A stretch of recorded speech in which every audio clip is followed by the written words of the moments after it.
From this point onwards, we will now talk about the objects in Python which can have more than one elements.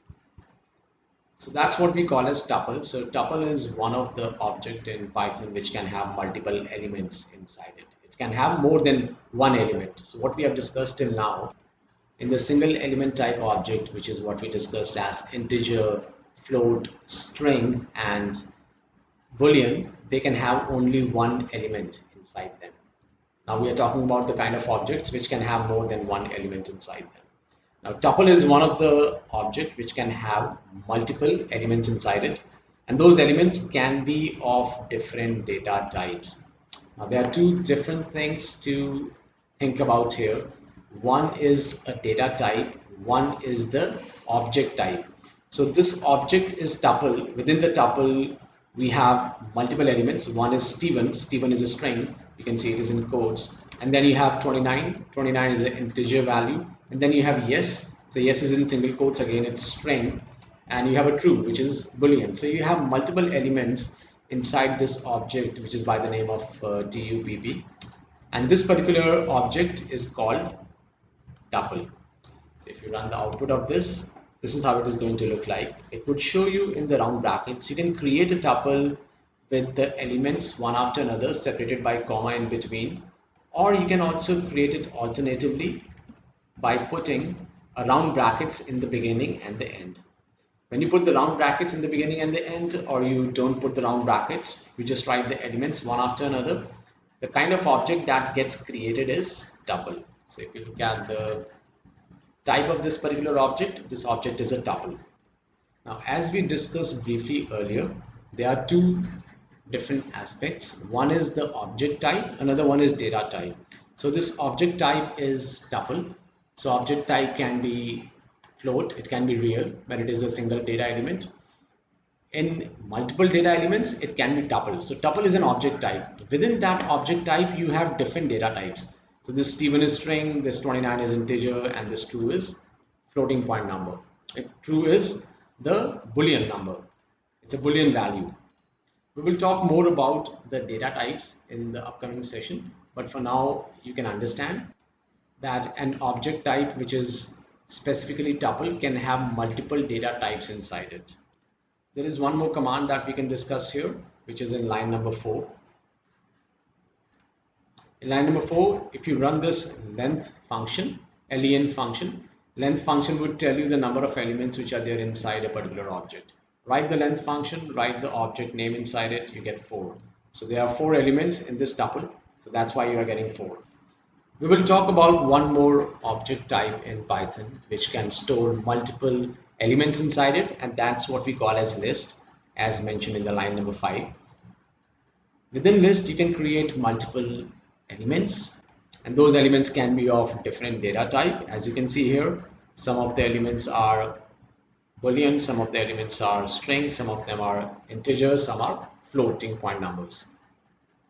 The difference between list and tuple is the way you create list is different. You create a list with square brackets in the beginning and square brackets in the end.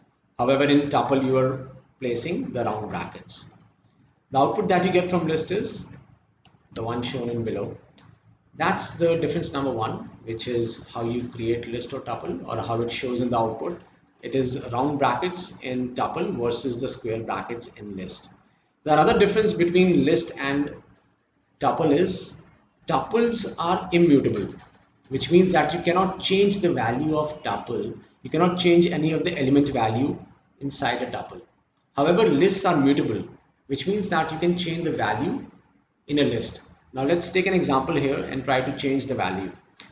Here this particular list is for a particular customer whose name is Mark. He is 34 years old and his annual income is $19.6 thousand and he does not hold a credit card with the bank. So this is the information that we have. In case this data is 1 year old and we want to increment the age of Mark from 34 to 35, we want to update this second element from 34 to 35, we can do that in list, but we cannot do that in a tuple. So let's try this in list.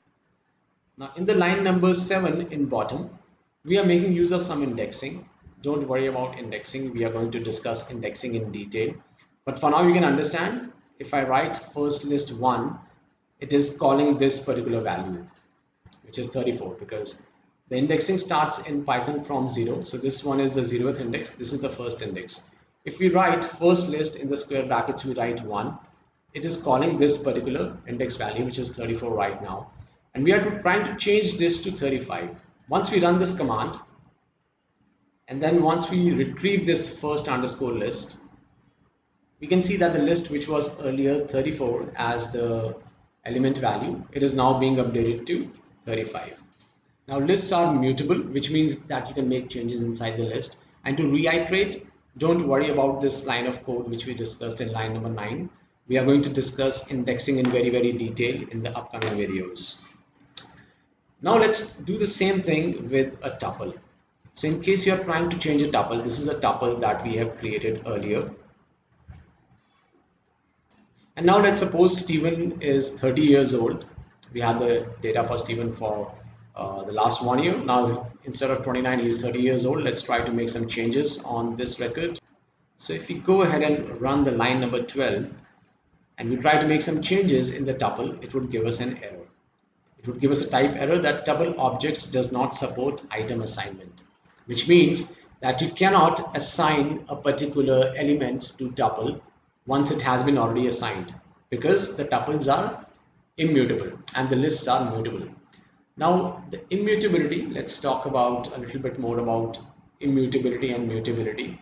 Since tuples are immutable, they are faster, they are more efficient in terms of memory. Since lists are mutable, they are not very efficient. It takes little more time for lists to process the data. So in case you know that your data is not going to change, create a tuple, because tuple is going to be more memory efficient.